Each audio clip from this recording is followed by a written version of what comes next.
നിങ്ങളുടെ പ്രാർത്ഥനകൾക്ക് അത്ഭുത ശക്തിയുണ്ട്. നമ്മുടെ ജീവിതത്തിൽ വിശുദ്ധീകരണത്തിന്റെ ഒരു ഘട്ടമുണ്ട്. കർത്താവിന്റെ കണ്ണുകൾ 10,000 സൂര്യനേക്കാൾ പ്രകാശത്തിലുള്ള കണ്ണുകൾ. കർത്താവ് പറയുന്നു, നീ ഒറ്റയ്ക്കിരിക്കുമ്പോഴും കൂട്ടത്തിലിരിക്കുമ്പോഴും നീ നന്മ ചെയ്യുമ്പോഴും പാപം ചെയ്യുമ്പോഴും എന്റെ കണ്ണുകൾ, പ്രഭാഷകൻ 23:18-19, നിന്നെ കണ്ടുകൊണ്ടിരിക്കുകയാണ്. നീ പാപം ചെയ്യുമ്പോൾ ആ പാപം നിന്നെ വേട്ടയാടും. എന്നാൽ നീ നന്മ ചെയ്താൽ ഞാൻ നിന്നെ വേട്ടയാടും. എന്തിനാണ്? നിന്നെ അനുഗ്രഹിക്കുവാൻ. വിശുദ്ധീകരണത്തിന് ശേഷമുള്ള പ്രാർത്ഥനകൾക്ക് അത്ഭുത ശക്തിയുണ്ട്. അത് സ്വർഗം തുളയ്ക്കുന്ന പ്രാർത്ഥനയായിരിക്കും. നിങ്ങളുടെ സകല നിയോഗങ്ങളും സ്വപ്നങ്ങളുമേലും കർത്താവ് ഇറങ്ങി വരിക തന്നെ ചെയ്യും. വിശ്വസിക്കുന്നവർ രണ്ട് കരങ്ങൾ ഉയർത്തിപ്പിടിക്കുക, തീരുമാനമെടുക്കുക. നിങ്ങളുടെ ജീവിതങ്ങളിൽ ഒരു മുഴുക്കുംഭസാരത്തിനായി ഒരുങ്ങിക്കൊള്ളുക. ഒരു കടലാസ് എടുക്കുക, സകല പാപങ്ങളും എഴുതുക. ചെറുപ്പകാലങ്ങളിൽ നടന്ന സംഭവങ്ങളായിരിക്കും. എല്ലാം ഓർത്തെടുക്കുക. എല്ലാം ഓർത്തെടുത്ത് അനുതാപ ഹൃദയത്തോടെ ഇതാ കുംഭസാര കൂട്ടിലേക്ക് നിങ്ങൾ പോകാൻ തീരുമാനമെടുക്കുക. നിങ്ങൾക്ക് വേണ്ടി കർത്താവ് ഒരു അസാധ്യത്തെ സാധ്യമാക്കാൻ പോകുകയാണ്. വിശ്വസിക്കുന്നവർ ശക്തിയോടെ കർത്താവിനെ സ്തുതിച്ച് ഹല്ലേലൂയ, ഹല്ലേലൂയ. കർത്താവേ, ഞങ്ങളെ സ്തുതിക്കുന്നു. Hallelujah, hallelujah, hallelujah. കർത്താവേ, അനുതാപ ഹൃദയത്തോടെ അങ്ങനെ പക്കലേക്ക് തിരിച്ചു വരുന്ന ഈ മക്കളെ അങ്ങ് കഴുകണമേ, വിശുദ്ധീകരിക്കണമേ, വെൺമഞ്ഞ് പോലെയാക്കണമേ. ഇവരെ കുടുംബങ്ങളിൽ നിന്ന് ശാപത്തിന്റെ കെട്ടുകൾ അഴിയട്ടെ, രോഗത്തിന്റെ കെട്ടുകൾ അഴിയട്ടെ, തടസ്സങ്ങൾ മാറിപ്പോകട്ടെ, എല്ലാ തിന്മയുടെ സ്വാധീനങ്ങൾ മാറിപ്പോകട്ടെ. ദൈവശക്തി കുടുംബങ്ങളിൽ നിന്ന് വ്യാപരിക്കട്ടെ. യേശുനാമത്തിൽ പിതാവേ പ്രാർത്ഥിക്കുന്നു.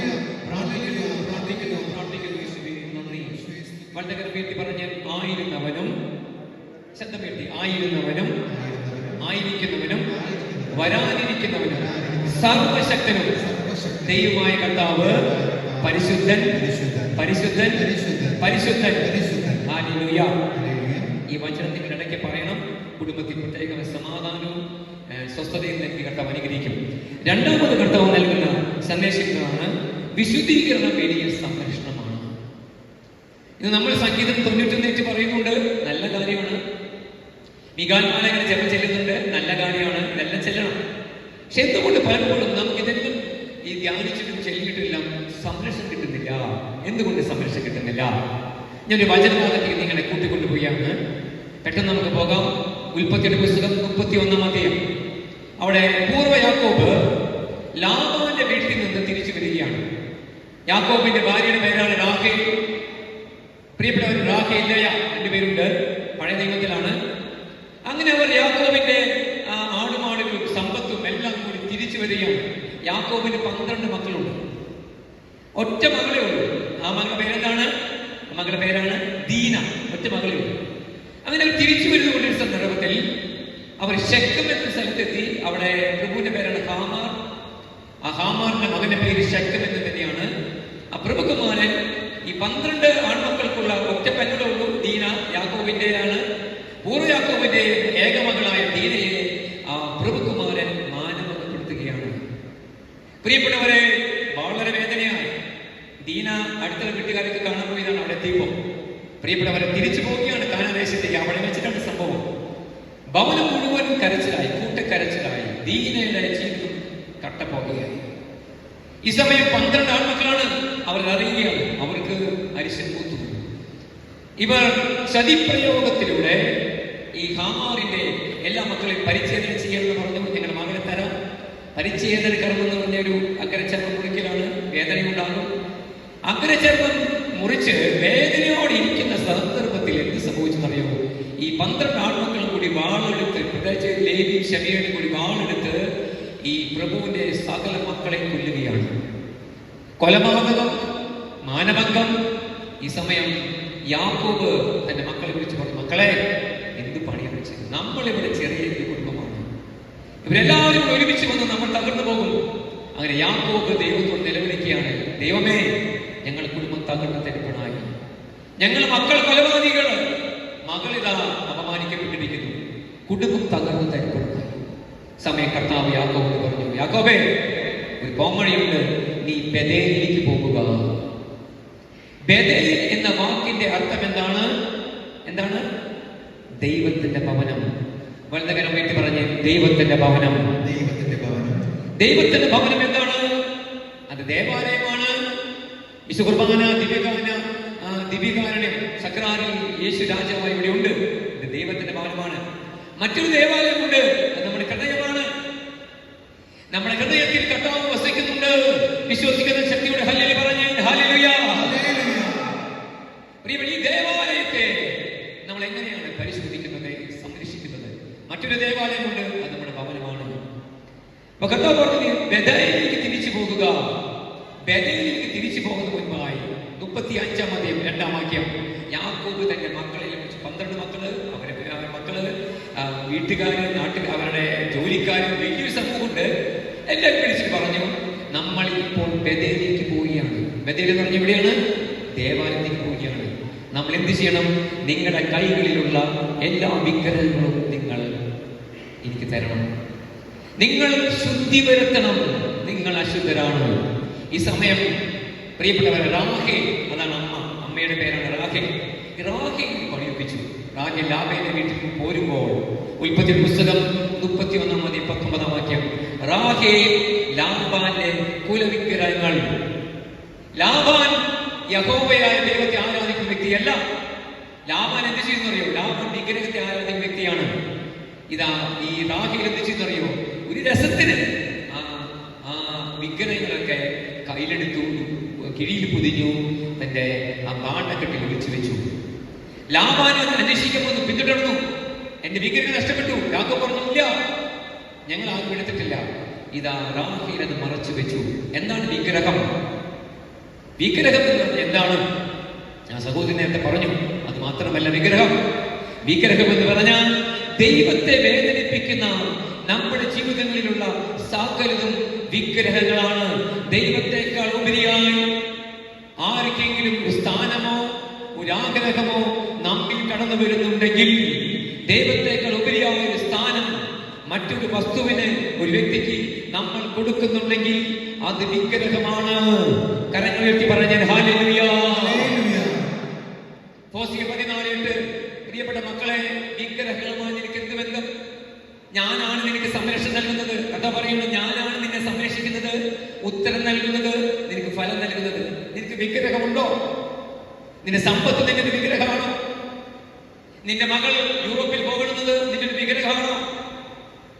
നിന്റെ ബിസിനസ് നിന്റെ വിഗ്രഹമാണോ?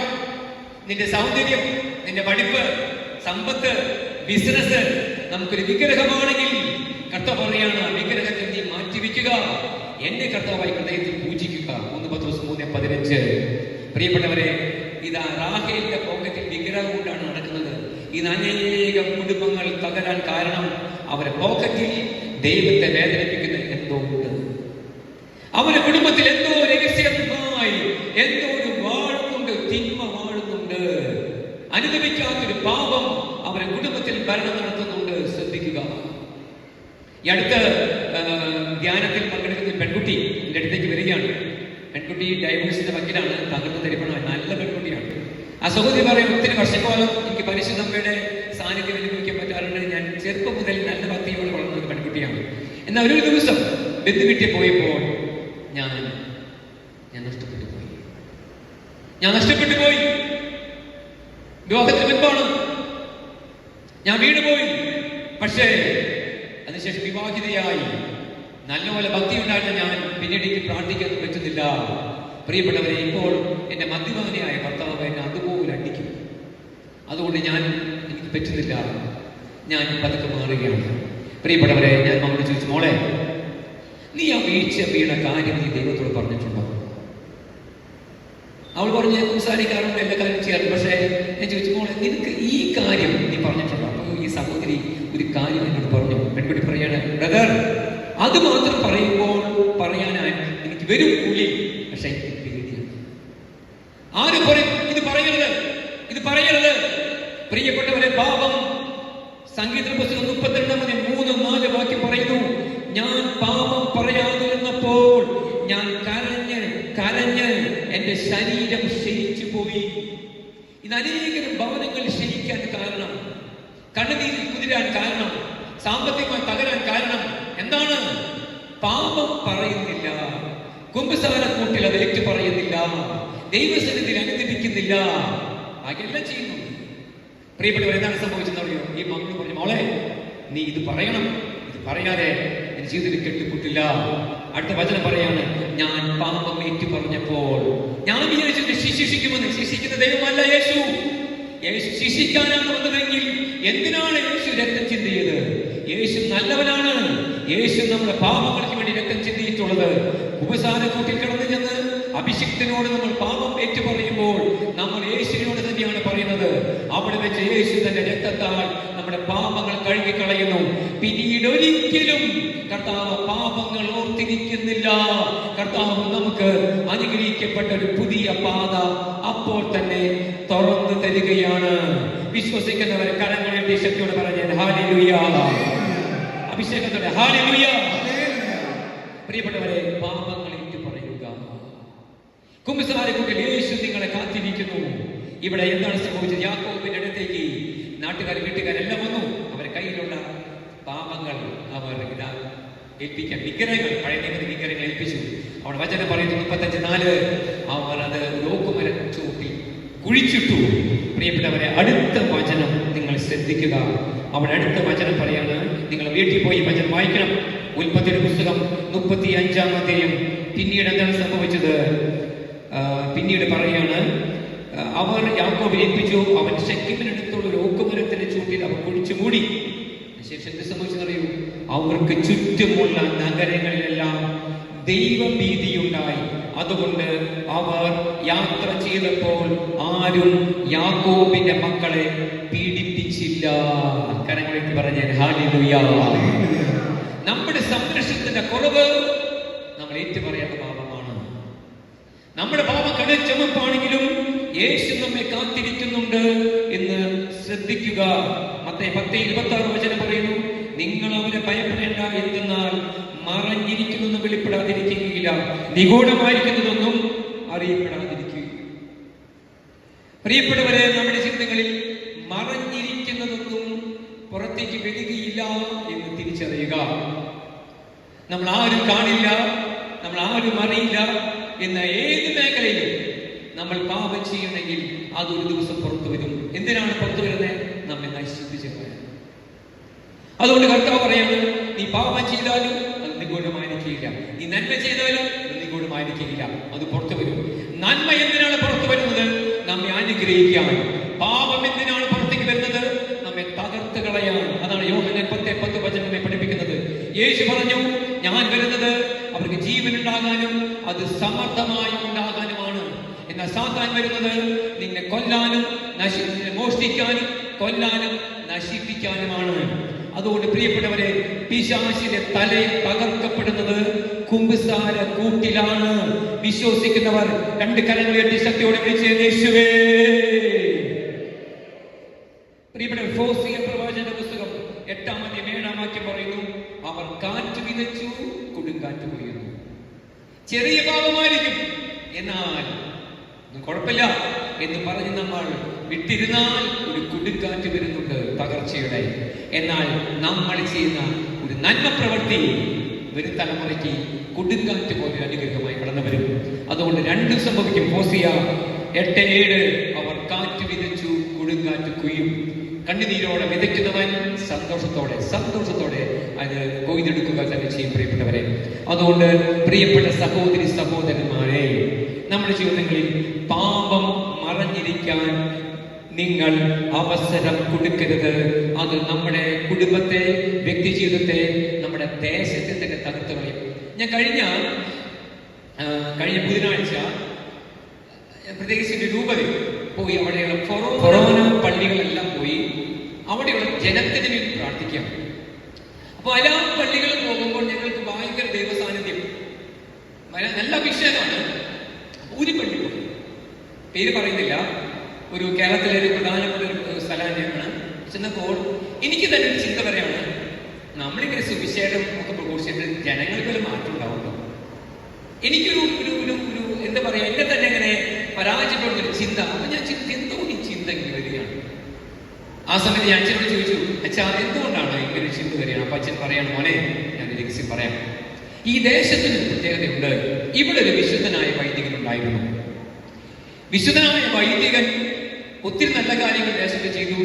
എന്നാൽ അവിടെയുള്ള ചില കഠിനഭാവികളായ ചില വ്യക്തികൾ അച്ഛനെതിരെ ചില നെഗറ്റീവായിട്ടുള്ള കാര്യങ്ങളെല്ലാം പ്രചരിപ്പിച്ചു. അച്ഛന്റെ കണ്ണുനീര് ആ ദേശത്ത് വീണു. മാത്രമല്ല, ആ ദേശത്ത് നിന്ന് അച്ഛനെ അവർ ഓടിപ്പിച്ചു കളഞ്ഞു. അതാണ് പറയുന്നത്. ആ ദേശത്ത് നിന്ന് പൊട്ടിക്കരഞ്ഞിട്ടാണ് ആ വിശുദ്ധനായ വൈദികൻ അവൾ വിട്ടുപോയിട്ടുള്ളത്. പ്രിയപ്പെട്ടവരെ, പിന്നീട് വരുന്ന വൈദികരെല്ലാം പറയുന്നൊരു കാര്യമാണ്, അവിടെ ഒരു പ്രത്യേക അവസ്ഥയാണ്. ജനത്തിന് ഉണർവില്ല, ജനത്തിന് പള്ളി വരാൻ തോന്നുന്നില്ല, ജനം എന്ത് ചെയ്തിട്ട് വിജയിക്കുന്നില്ല. കൃഷി പരാജയം, ബിസിനസ് പരാജയം, കുടുംബ തകർച്ചകള്, സാമ്പത്തിക പ്രശ്നങ്ങള്, ഡൈവോഴ്സുകള്. ഞാൻ ചെന്നപ്പോൾ ദേശത്ത് മാത്രം റോഡുകൾക്കൊന്നും ഒരു പുരോഗതിയില്ല. ആ ഒരു 60 കൊല്ലം മുൻപുള്ള രാജ്യത്തെ പോലെയാണ് എനിക്ക് തോന്നിയത്. എന്താണ് കാരണം? അഭിവൃദ്ധിയില്ല. കാരണം ഒരു പാപം അവർക്കെതിരെ നിലവിളിച്ചു കൊണ്ടിരിക്കുകയാണ്. അതുകൊണ്ട് പ്രിയപ്പെട്ട സഹോദരി സഹോദരന്മാരെ, കർത്താവ് ഇപ്രകാരം നമ്മളോട് പറയുന്നു, നമ്മൾ ദൈവസന്നിധിയിൽ നിലവിളിച്ച് പാപം ഏറ്റുപറഞ്ഞാൽ നമ്മൾ മാത്രമല്ല അനുഗ്രഹിക്കപ്പെടുന്നത്, നമ്മിലൂടെ നമ്മുടെ തലമുറ, നമ്മുടെ ദേശം, നമ്മുടെ സകല സഹോദരി സഹോദരന്മാരുടെ കുടുംബങ്ങൾ, നമ്മളുമായി ബന്ധപ്പെട്ട സകല മക്കളും അനുഗ്രഹിക്കപ്പെടുക തന്നെ ചെയ്യും. കരങ്ങളുയർത്തി ശക്തിയോടെ പറഞ്ഞാൽ ഹല്ലേലൂയ. യോഹന്നാൻ എഴുതിയ സുവിശേഷം 20-23 വാക്യം. അവിടെ കർത്താവ് പ്രത്യക്ഷപ്പെടുകയാണ്. ഉത്ഥാനം ചെയ്ത യേശു പ്രത്യക്ഷപ്പെട്ടു. അവരോട് പറഞ്ഞു, റിസീവ് ഹോളി സ്പിരിറ്റ്, നിങ്ങൾ പരിശുദ്ധാത്മാവിനെ സ്വീകരിക്കുക.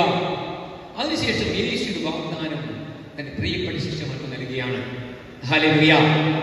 ഇപ്രകാരമാണ് യേശു പറഞ്ഞു, നിങ്ങൾ ആരുടെ പാപങ്ങൾ ക്ഷമിക്കുന്നുവോ അവ അവരോട് ക്ഷമിക്കപ്പെട്ടിരിക്കും. നിങ്ങൾ ആരുടെ പാപങ്ങൾ ബന്ധിക്കുന്നുവോ അവർ പാപങ്ങൾ ബന്ധിക്കപ്പെട്ടിരിക്കും. കർത്താവ് തന്റെ പ്രിയപ്പെട്ട അപ്പസ്തലന്മാർക്ക് ഒരു അധികാരം കൊടുത്തു. എന്താണ് അധികാരം? നിങ്ങൾ ആരുടെയും പാപങ്ങൾ ക്ഷമിച്ചാൽ അത് അവരോട് ക്ഷമിക്കപ്പെട്ടിരിക്കും. അധികാരം പത്രോസിന് മേൽ പകർന്നപ്പെട്ട അഭിഷേകവും അധികാരവും ഇതാ വർഷങ്ങളായി മാർപ്പാപ്പമാരിലൂടെ, കർദിനാൾ സംഘത്തിലൂടെ, ബിഷപ്പുമാരിലൂടെ, വൈദികരിലൂടെ ഇതാ നമ്മുടെ സഭയിലേക്ക് കടന്നു വന്നുകൊണ്ടിരിക്കുകയാണ്. ഒരു അഭിഷിക്തൻ എത്ര കുറവുള്ള വ്യക്തിയാണെങ്കിലും നമ്മുടെ കുംഭസാരം എന്ന കുദാശയിലൂടെ നമ്മുടെ പാപങ്ങൾ കേട്ട് അതിന് പാപ വിമോചനം നൽകിക്കഴിഞ്ഞാൽ സ്വർഗം പിന്നീട് ഒരിക്കലും നമ്മുടെ പാപം ഓർത്തിരിക്കുന്നില്ല. വിശ്വസിക്കുന്ന കരങ്ങളുയർത്തി ശക്തിയോടെ പറഞ്ഞാൽ ഹല്ലേലൂയ. വൈദികന് കുറവുണ്ടായിരിക്കും, നമ്മൾ നോക്കരുത്. കാരണം കർത്താവ് അഭിഷിക്തനാണ് വൈദികൻ. കർത്താവ് അഭിഷേകം ചെയ്ത വൈദികൻ കർത്താവിന്റെ രാജ്യത്തിന് വേണ്ടി സ്വന്തം സ്വപ്നങ്ങളും ഭവനവും വീട്ടുകാരെല്ലാം വിട്ട് നമ്മെ ശുശ്രൂഷിക്കണമെന്നുള്ള അഭിഷിക്തൻ. ചിലപ്പോൾ ചിന്തിയിൽ കുറവുകൾ ചിലപ്പോൾ ഉണ്ടായിരിക്കാം. പ്രിയപ്പെട്ടവരെ, അത് കർത്താവ് പരിഹരിച്ചു. നമ്മൾ നോക്കരുത്. കർത്താവിന്റെ അഭിഷേകത്തിനെ മാനിക്കുക. കുംഭസാരക്കൂട്ടിലേക്ക് പോകാൻ നിങ്ങൾ ഒരിക്കലും മടി കാണിക്കരുത്. അവിടെ ഇരിക്കുന്നത് യേശു ക്രിസ്തു തന്നെയാണ്. കർത്താവിന്റെ അഭിഷിക്തർ യേശു ക്രിസ്തുവിനെ തന്നെയാണ് റെപ്രസെന്റ് ചെയ്യുന്നത്. വളരെ വേണ്ടി ശക്തിയോട് പറഞ്ഞാൽ ഹല്ലേലൂയ. അഭിഷേകത്തോടെ ഹല്ലേലൂയ. അതുകൊണ്ട് പ്രിയപ്പെട്ടവരെ, വളരെ ശ്രദ്ധയുള്ളവരായിരിക്കുക. മാർക്കോസ് എഴുതിയ സുവിശേഷം അവിടെ 2-ാം അധ്യായത്തിൽ 5 മുതൽ അവിടെ 10 വരെയുള്ള വാക്യങ്ങൾ നമ്മൾ വളരെ ഒരു നിമിഷം ധ്യാനിക്കുകയാണ്. അവിടെ 4 പേർ തളർവാദ രോഗിയെ കൊണ്ടുവരികയാണ്. ബ്രദർ വായിച്ചിട്ടുണ്ട്, വായിച്ചിട്ടുണ്ട് ഇല്ല? 4 പേരാണ് കൊണ്ടുവരുന്നത്. യേശു അവിടെയുണ്ട്. 4 പേർ തളർവാദ രോഗിയാണ്. ഒന്നും ചെയ്യാൻ പറ്റില്ല. തളർവാദ രോഗിയെ അവർ കൊണ്ടുവന്നു. വചനം പറയുകയാണ് 2:5. തളർവാദ രോഗിയെ അവർ കിടക്കയോടെ താഴോട്ടിറക്കി യേശുവിന്റെ അടുത്തേക്ക് കൊണ്ടുവരികയാണ്. 2:5 വചനം പറയുന്നു, അവരുടെ വിശ്വാസം കണ്ട യേശു തളർവാദ രോഗിയോട് പറഞ്ഞു, മോനെ, നിന്റെ പാപങ്ങൾ ക്ഷമിക്കപ്പെട്ടിരിക്കുന്നു. പ്രിയപ്പെട്ടവരെ, അവിടെ ഇരിക്കുന്ന നിയമജ്ഞരെല്ലാം ചോദിക്കുകയാണ്, എന്തുകൊണ്ടാണ് ഇവങ്ങനെ പറയുന്നത്? യേശു എന്തുകൊണ്ടാണ് ഇങ്ങനെ പറയുന്നത്? പാപം ക്ഷമിക്കാനായിട്ട് അധികാരം ദൈവത്തിന് മാത്രമേ ഉള്ളൂ. എന്തുകൊണ്ട് യേശു പറയുന്നു? ഇത് തളർവാദ രോഗിയോട് ഇത് കേട്ടുകൊണ്ട് യേശു പറയാണ്, പാപം ക്ഷമിക്കാനുള്ള അധികാരം മനുഷ്യപുത്രന് ഉണ്ട് എന്ന് നിങ്ങൾ അറിയാൻ വേണ്ടി ഞാൻ ഈ തളർവാദ രോഗിയോട് പറയുന്നു, മോനെ, എഴുന്നേൽക്കുക, നീ നിന്റെ കിടക്കയും എടുത്ത് വീട്ടിലേക്ക് പോകുക. ഹല്ലേലൂയ. യേശുവിന്റെ അധികാരം അവൾ വെളിപ്പെടുത്തി. എന്താണ്? തളർവാദ രോഗിക്ക് സൗഖ്യം പ്രാപിക്കാൻ ആഗ്രഹമുണ്ട്, പക്ഷേ തെറ്റുന്നില്ല. അവനെ തടസ്സപ്പെടുത്തുന്ന ഒരു തിന്മയുടെ ശക്തി അവനിൽ തന്നെ പ്രവർത്തിക്കുകയാണ്. തളർന്നു കിടക്കുന്ന സാമ്പത്തിക മണ്ഡലങ്ങൾ, തളർന്നു കിടക്കുന്ന കുടുംബജീവിതം, തളർന്നു കിടക്കുന്ന ബന്ധങ്ങൾ, തളർന്നു കിടക്കുന്ന ജോലി മണ്ഡലങ്ങൾ, മുന്നേറാൻ പറ്റുന്നില്ല. എന്താണ്? അവനിൽ തന്നെ ഒരു തിന്മ, പാപം അവനെ തന്നെ പ്രവർത്തിക്കുകയാണ്. യേശു പറഞ്ഞു, യേശുവിന് മനസ്സിലായി, യേശു ഇവന്റെ പാപമാണ് ഇവനെ ബ്ലോക്ക് ചെയ്യുന്നത്. യേശു പറഞ്ഞു, ഇതാ നിന്റെ പാപങ്ങൾ ക്ഷമിക്കപ്പെട്ടിരിക്കുന്നു. പ്രിയപ്പെട്ടവരെ, ആ വ്യക്തി സൗഖ്യം പ്രാപിച്ചോ? പ്രിയപ്പെട്ടവരെ, നമ്മുടെ ജീവിതങ്ങളിൽ സൗഖ്യത്തിന്, അഭിവൃദ്ധിക്ക്, അനുഗ്രഹത്തിന്, പുതിയ വഴികൾക്ക് ഏറ്റവും പ്രധാനപ്പെട്ട വഴി എന്താണ്? നമ്മൾ കുമ്പസാരക്കൂട്ടിലേക്ക് ഓടുക, പാപക്ഷമ സ്വീകരിക്കുക, പൊട്ടിക്കരയുക, നിലവിളിക്കുക സന്നിധി. അതിനുശേഷം നിങ്ങൾ പ്രാർത്ഥിക്കാൻ തുടങ്ങുകയാണെങ്കിൽ സ്വർഗം നിശ്ചയമായി നമ്മുടെ പ്രാർത്ഥന കേട്ടിരിക്കും. വിശ്വസിക്കുന്നവർ കരങ്ങൾ ഉയർത്തി ശക്തിയോടെ പറയാൻ ഹല്ലേലൂയ. അഭിഷേകത്തോടെ ഹല്ലേലൂയ. ഞങ്ങൾക്ക് അറിയുന്ന ഒരു സഹോദരി പേരാണ് സ്വീറ്റി. നമുക്ക് എല്ലാവർക്കും അറിയാം. ഫിയാത്ത് മിഷൻ എന്ന് പറഞ്ഞാൽ ലോകം മുഴുവൻ ബൈബിൾ ഫ്രീ ആയി കൊടുക്കുന്ന, അതായത് ഇന്ത്യയിലെ അറിയാത്ത ഭാഷകളിൽ പോലും സ്വീറ്റ് ബ്രദറുടെ ഫിയാത്ത് മിനിസ്ട്രി ബൈബിൾ അടിച്ചു കൊടുക്കുന്നുണ്ട്.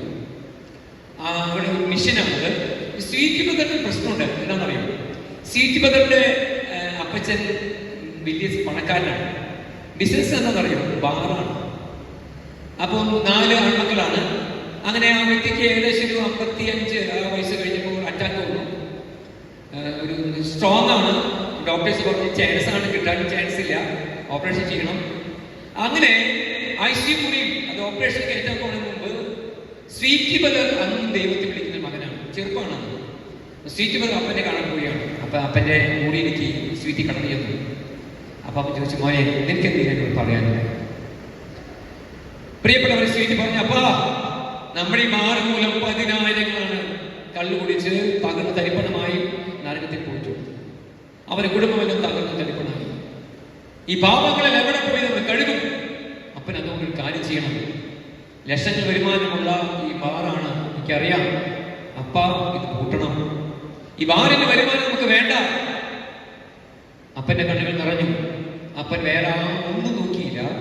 ഇത് മെയിൻ മാനേജർ വിളിച്ചു, ഓർഡർ കൊടുത്തു, ബാറ് പൂട്ടുക, ലൈസൻസ് വേറെ ആൾക്ക് കൊടുക്കരുത്, അത് കീറിക്കളയുക. പ്രിയപ്പെട്ടവരെ, അങ്ങനെ ഒരു പ്രവൃത്തി അപ്പച്ചൻ ചെയ്തു. എന്ത് സംഭവിച്ചെന്നറിയോ? ഇന്ന് ഏകദേശം 30 വർഷം കഴിഞ്ഞു. ഇന്നും അപ്പച്ചൻ ആരോഗ്യത്തോടെ ജീവിച്ചിരിക്കുന്നുണ്ട്. ഹല്ലേലൂയ. നിങ്ങളുടെ കയ്യടി ഭയങ്കര മോശമാണ്. നല്ലൊരു കയ്യടി കൊടുത്ത് കർത്താവ് ചെയ്ത പ്രവൃത്തിയിലെ. പ്രിയപ്പെട്ടവരെ, നമ്മുടെ കർത്താവ് എത്ര നല്ലവനാണ്. എന്തുകൊണ്ടാണ് ആയുസ്സിന്റെ മധ്യ വെച്ച് ആ മകൻ പോകാൻ പോയത്? എന്താണ് കാരണം? ആ മകന്റെ പാപങ്ങൾ അവനെതിരെ നിലവിളിച്ചു. പ്രിയപ്പെട്ടവരെ, അവൻ നിലവിളിച്ചു. ആ മകൻ മാപ്പ് ചോദിച്ചു. കർത്താവേ, പാപിയാണ്. നിന്റെ പാപം എത്രമാത്രം കടുച്ചുമപ്പാണെങ്കിലും, എത്രമാത്രം വലുതാണെങ്കിലും കർത്താവിന്റെ കാരുണ്യം അതിനേക്കാളും വലുതാണെന്ന് പ്രിയപ്പെട്ട സഹോദര സഹോദരി ഓർക്കുക. നമ്മുടെ പാപം കടും ചമപ്പാണെങ്കിലും യേശു ക്രിസ്തു തന്റെ രക്തത്താൽ അത് കഴുകുന്ന ഒരു സമയമുണ്ട്. അതാണ് വിശുദ്ധ കുമ്പസാരത്തിന്റെ സമയം. അതിനുശേഷം കുർബാന സ്വീകരിക്കുന്ന സമയം. നമ്മുടെ ജീവിതങ്ങളിൽ അത്ഭുതങ്ങൾ സംഭവിക്കും. വലതുകരം ഉയർത്തി ശക്തിയോടെ പറഞ്ഞ ഹല്ലേലൂയ. അമേരിക്കയിൽ ഒരു വിശുദ്ധനുണ്ട്. വിശുദ്ധ ധന്യനാണ്. ഫുൾട്ടൻ ജീഷൻ. ഫുൾട്ടൻ ജീഷന്റെ അടുത്തേക്ക് ഒരു മാനസിക രോഗിയായിട്ടുള്ള ഒരു മകനെ കൊണ്ടുവരികയാണ്. 20 വയസ്സേ ഉള്ളൂ. സമ്പന്നന്റെ മകനാണ്. ഒറ്റ മകനും അമേരിക്കയിലാണ്. പക്ഷെ ഡിപ്രഷൻ ബാധിച്ചു. എന്താണ്? പിടുത്തം കിട്ടുന്നില്ല. കുറെ ഹോസ്പിറ്റലിൽ കൊണ്ടുപോയി, ഒരു മാറ്റമില്ല. ഈ കർദിനാളാണ്, ഭയങ്കര വിശുദ്ധനാണ്. കരവശുള്ളൂ. അപ്പൊ തന്നെ കർത്താവിന്റെ ആത്മാവ് വെളിപ്പെടുത്തി $2,000 എഴുതി കാണിക്കുകയാണ്. സമയം അച്ഛൻ ചോദിച്ചു, മോനെ $2,000 എഴുതി കാണിക്കുന്നു, എന്താണ് സംഭവം? ഈ മകൻ പറയാണ്, അച്ഛാ എങ്ങനെ അച്ഛൻ മനസ്സിലായി? ഞാനും ദൈവം മാത്രം അറിയുന്ന ഒരു കാര്യമാണിത്. എന്താണ് സംഭവം എന്നറിയോ? ഈ മകന്റെ വീട്ടിൽ ഒരു നീഗ്രോ പെൺകുട്ടിയെ ജോലിക്ക് നിൽക്കുന്നുണ്ട്. ഇവൻ കള്ളുകുടി മദ്യപാനമാണ് ഈ പയ്യൻ. ഇവനെന്ത് ചെയ്തു? പൈസ എടുക്കാൻ വേണ്ടി അപ്പച്ചന്റെ അൽമാരി തുറന്ന് $2,000 കട്ടെടുത്തു. അപ്പം വന്നപ്പോ ചോദിച്ചു, $2,000 കാണുന്നില്ല. മകൻ തന്നെ പറഞ്ഞു, അവളെടുത്തിട്ടായിരിക്കും. അവിടെ ഒരു പാവപ്പെട്ടൊരു ഒരു നീഗ്ര പെൺകുട്ടി ജോലി ചെയ്യുന്നുണ്ട്. അവളായിരിക്കും. അങ്ങനെ അപ്പം വിളിച്ച് ചോദ്യം ചെയ്തു, അടിച്ചു. അവൾ കുറ്റം സമ്മതിച്ചില്ല. പോലീസുകാരെ വിളിച്ചു. പ്രിയപ്പെട്ടവരെ, അവൾ പിന്നീട് ജയിലിൽ കിടക്കേണ്ടി വന്നു. അന്ന് മുതൽ ഇവന് ഡിപ്രഷനാണ്. എന്ത് ചെയ്തിട്ടൊരു മാറ്റമില്ല. അച്ഛൻ പറഞ്ഞു, മോനെ, നീ മകളെ എവിടെയാണെങ്കിലും കണ്ടുപിടിക്കണം, കാൽക്കൽ വീണം, പൊട്ടിക്കരയണം, മാപ്പ് ചോദിക്കണം. ശേഷം നീ ദൈവത്തിന്റെ വചനം കേട്ട് എന്റെ അടുത്ത് വന്ന് സംസാരിക്കണം. പ്രിയപ്പെട്ടവരെ, ഈ മകൻ അമേരിക്കൻ പോലീസിന്റെ സഹായത്തോടെ ആ പെൺകുട്ടിയെ അന്വേഷിച്ചു, കണ്ടെത്തി, പൊട്ടിക്കരഞ്ഞ് മാപ്പ് ചോദിച്ചു. പ്രിയപ്പെട്ടവർ, അതിനുശേഷം ദൈവത്തിന്റെ വചനം കേട്ടു. അവൻ അവിടെ നിന്ന് നിലവിളിക്കാൻ തുടങ്ങി, കർത്താവ് എത്ര വലിയ പാപിയാണ്, കുമ്പസാരക്കുട്ടിലേക്ക് ഓടി. ഈ കണ്ടാൽ തന്നെയാണ് അവൻ കുമ്പസാരിച്ചത്. അതിനുശേഷം കുർബാന സ്വീകരിക്കുന്ന സമയമുണ്ടായി. വിശുദ്ധ കുർബാന സ്വീകരിച്ച ആ സ്പോട്ടിൽ തന്നെ പരിപൂർണമായി ഈ മകൻ സൗഖ്യം പ്രാപിച്ചു. കരം വേണ്ടി പറഞ്ഞത് ഹല്ലേലൂയ, അഭിഷേകത്തോടെ ഹല്ലേലൂയ. പ്രിയപ്പെട്ടവരെ, ധൂർത്തപുത്രന്റെ ഉമ്മ നമ്മളെല്ലാവരും വായിച്ചിട്ടുണ്ട്. ലൂക്ക 15:11 മുതൽ അല്ലെ വായിച്ചിട്ടില്ല. ധൂർത്തപുത്രന്റെ ദൈവം അവൻ പാപം ചെയ്തു. അവന്റെ എല്ലാ വിധത്തിലുള്ള പാപം ചെയ്തിട്ടും അവൻ ആ സ്വത്തെല്ലാം മേടിച്ച് അന്യദേശത്തേക്ക് പോയി. അവൻ എന്ത് പാപം ചെയ്തു അവൻ എഴുതി വെച്ചിട്ടില്ല. ദൈവത്തെ വേദനിപ്പിച്ചിട്ടുണ്ട്, അപ്പനെ വേദനിപ്പിച്ചിട്ടുണ്ട്. ഞാൻ നിന്നോട് ചോദിക്കുകയാണ്, ഈ ധൂർത്തപുത്രനെ ദൈവത്തിന് ഇഷ്ടമായിരുന്നു?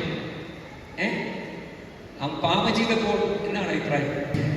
ധൂർത്തപുത്രന് ഇഷ്ടമാണോ? ദൈവത്തിന് ഇഷ്ടമാണ്, കറക്റ്റാണ്, ഇഷ്ടമായിരുന്നു.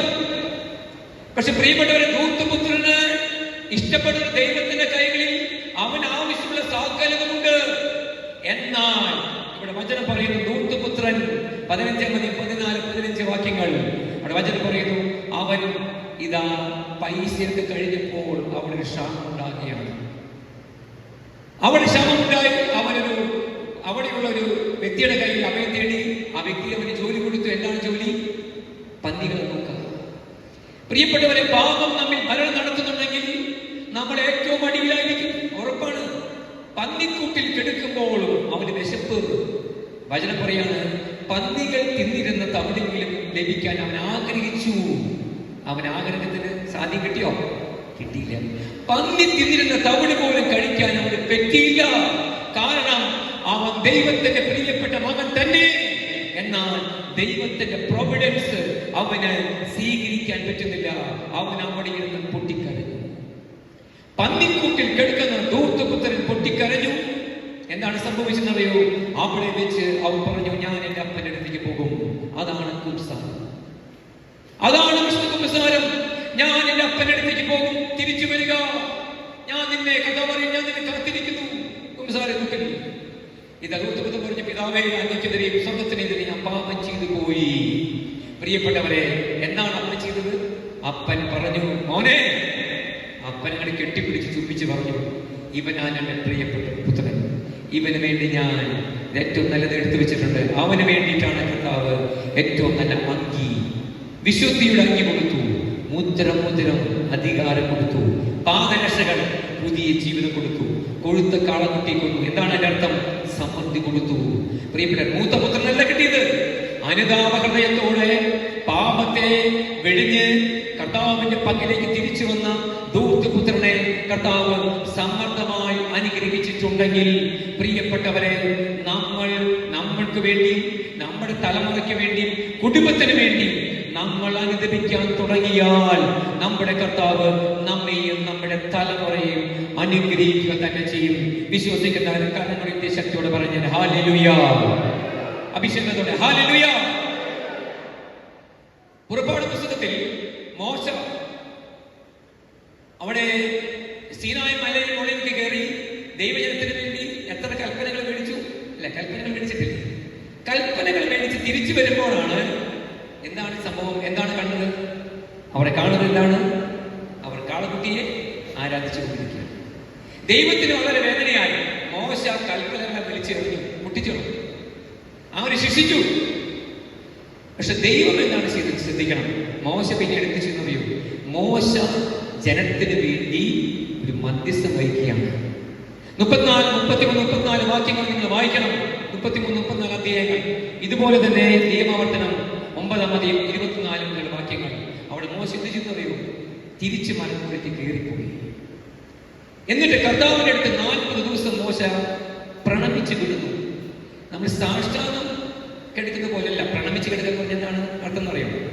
അത് ഇങ്ങനെ നിലപ്പറ്റി കിടന്നു. 40 ദിവസം മോശ ഭക്ഷണം കഴിച്ചിട്ടില്ല, വെള്ളം കുടിച്ചിട്ടില്ല. ഒറ്റ നിലവിളിയുള്ള കർത്താവേ, ഈ ജനത്തിന്റെ പാപങ്ങളെ ക്ഷമിക്കണമേ.